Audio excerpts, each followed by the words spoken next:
नमस्कार साथियों, आप सभी का स्वागत है हमारे अपने YouTube चैनल मिशन पीटीए में। आप सभी को पता है कि पीटीए भर्ती 2022 में कर्मचारी चयन बोर्ड ने 25 सितंबर 2022 को जो पेपर लिया था उसकी अभी दस्तावेज सत्यापन की प्रक्रिया चल रही है। तो इसमें कुछ बच्चों के YouTube पे, कुछ के व्हाट्सएप पे पर्सनली मैसेज आ रहे हैं। तो आपको पता है इतने मैसेज का पर्सनली रिप्लाई करना मुश्किल होता है, तो इसीलिए मैं ये एक वीडियो डाल रहा हूँ। तो स्क्रूटनी फॉर्म में अगर आपकी कोई गलती हो जाती है तो आपको कतई घबराने की आवश्यकता नहीं है। पहली बात है कि आप पूरे ध्यान से, अगर कोई चीज़ आपको नहीं पता है कि इसमें हमें क्या भरना है, तो आप मेरे को पर्सनली मैसेज डाल सकते हो। कॉल नहीं करनी है, मैं बिजी रहता हूं तो मैं आपकी कॉल अटेंड नहीं कर सकता। आप मैसेज डाल सकते हो पहले कि सर हमें ये दिक्कत आ रही है। अगर फिर भी आपको लग रहा है कि हाँ मैंने ये गलती कर दी है, तो आपको घबराने की आवश्यकता नहीं है। आपको डीबी टीम को बताना है कि मेरे से ये गलती हो गई है, इसमें अब क्या होगा वो आपको खुद ही गाइड करेंगे। आपको अपने पेन से, मार्कर से कहीं भी कुछ भी हाथ से लिखने की अनुमति नहीं है। आपको स्क्रूटनी फॉर्म के ऊपर आपके हस्ताक्षर के अलावा कुछ भी पेन से नहीं करना है। ऐसा कोई कॉलम अगर खाली रह जाता है तो आपको वहाँ पे बता देना है कि हाँ मेरे से ये गलती हो गई है। आपको कहीं भी पेन से कुछ भी नहीं लिखना उसके ऊपर। और दूसरी बात, खेल सर्टिफिकेट है, आपकी 10वीं की मार्कशीट है, 12वीं की मार्कशीट है, आपकी डिग्री है, आपकी जो बीपीएड की मार्कशीट है, उसके पीछे जो मुहर लगी हुई होती है, इसीलिए आपको दोनों तरफ से फोटोस्टेट जेरोक्स आपको करवाना अनिवार्य है। इसके बिना आपके दस्तावेज वहाँ पर जमा नहीं होंगे। आपको एन वक्त पे नहीं घबराना पड़े, भागना पड़े, इसीलिए आप एक बार उनकी पुनः जांच कर लें। उसके बाद तो सभी जो स्क्रूटनी फॉर्म हो, चाहे आपका एप्लीकेशन फॉर्म हो, चाहे आपका एडमिट कार्ड हो, चाहे फीस की स्लिप हो, कुछ भी हो, उसके ऊपर आपके हस्ताक्षर होने आवश्यक है।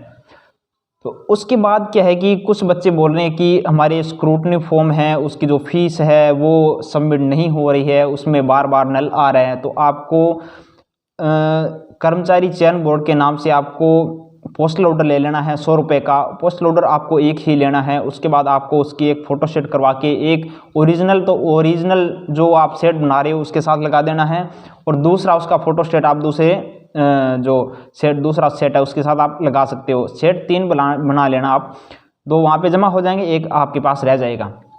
उसके बाद क्या है कि सभी जो ओरिजिनल दस्तावेज हैं, जैसे आपको दस्तावेज आप वहाँ पे चेक करवाएंगे तो उसके साथ साथ आपको ओरिजिनल भी दिखाने पड़ेंगे। तो ऐसे नहीं है कि आप दस्तावेज ओरिजिनल कहीं छोड़ के जा रहे हो या किसी तरह के आपके जो दस्तावेज है उसमें कमी है, तो आपको अगर आपके दस्तावेज में किसी प्रकार की कमी है तो आपको उसका एफिडेविट बनवा लेना है। अगर आप एफिडेविट घर से नहीं बनवा पाए हैं, आप एंड टाइम पे ये आप मेरा वीडियो देख रहे हो, तो आपको वहाँ पे नोटेरी की सुविधा उपलब्ध है, वहाँ से आपको बनवा लेना है। अगर आपने फॉर्म भरने के बाद में अगर कोई दस्तावेज नया ओरिजिनल बनवाया है तो आपको पुराना भी साथ लेके जाना पड़ेगा, तभी आप वहाँ पे नया है वो आप लगा सकते हो। पुराने वाले की फ़ोटोस्टेट भी आपको उसके साथ लगानी पड़ेगी।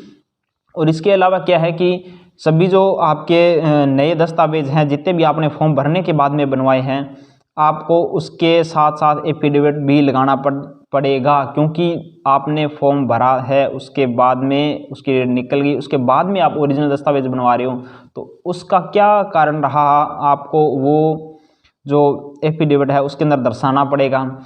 उसके अलावा जो विवाहित हैं उनको तो बनवाना ही है कि उनके कितने बच्चे वगैरह हैं वो। और उसके बाद क्या है कि जो अविवाहित हैं उनके लिए दहेज का, संतान का, अविवाहित हैं इसका और धूम्रपान का, ये आपको बनवा के लेके जाना पड़ेगा। ये सब आप एक ही एफिडेविट में डाल सकते हो, आपको 3 या 4 बनाने की कतई आवश्यकता नहीं है। और अगर आपको कोई भी प्रकार की जानकारी चाहिए तो आप मेरे को मैसेज डाल सकते हो। मैं इसके अंदर आप कमेंट कर सकते हो। अगर आपको कुछ भी जानकारी चाहिए तो मैं इसमें व्हाट्सएप ग्रुप का और टेलीग्राम का लिंक डिस्क्रिप्शन में डाल दूंगा, आप वहां से ले सकते हो। इसके अलावा क्या है कि आपको सबसे पहली बात यही है कि आपको घर से अपने सभी दस्तावेज़ों को चेक करके ही चलना है। अगर बाई चांस आपसे कोई गलती रह जाती है तो आप एक सादे कागज़ पे भी आप उनको लिख के दे देंगे कि कर्मचारी चयन बोर्ड सचिव के नाम से आपको एक वहाँ पे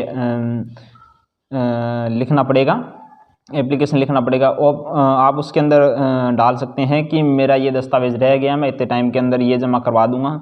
उसके बाद क्या आता है कि इनको ज्वाइनिंग कब देंगे, तो ज्वाइनिंग का भी टाइम लग सकता है, मार्च अप्रैल तक जा सकती है ज्वाइनिंग की बात, क्योंकि अभी तक 16 दिसंबर तक तो डॉक्यूमेंट वेरिफिकेशन की प्रक्रिया चलेगी। उसके बाद में 10 दिन कम से कम जो बच्चे रह गए हैं उनको टाइम दिया जाएगा।